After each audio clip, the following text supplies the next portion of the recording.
Бишкек шаарынын тургуну келиним Жазираны 8 март аялдардын эл аралык майрамы менен куттуктаймын. Аялсыз үйүң каралбайт, аялсыз балаң багылбайт. Алганың күлүп турбаса, аларсыз жакаң агарбайт. Жазира, сенин майрамың менен куттуктаймын. Биздин үйүбүздү кутка толтуруп, дайыма күлүп жүрүшүңдү тилеймин.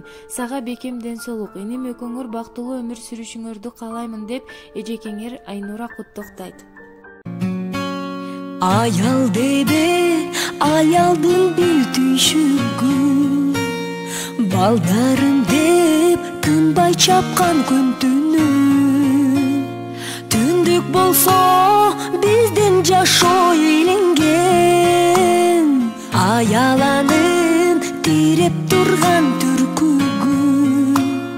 Ayal жасың, ayal гүлсүң, ayal жайсың, ayal гүлсүң, ayal дебе, ayal эне, дүйнөдө теңдешсиз асыл жансың.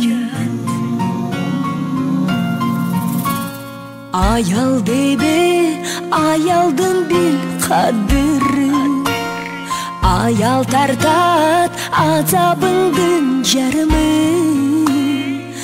Рызкысы балдарына таратып, ызатына жеткиречи аялдыйым. Ayal жасың, ayal гүлсүң, ayal жайсың, ayal гүлсүң, ayal дебе, ayal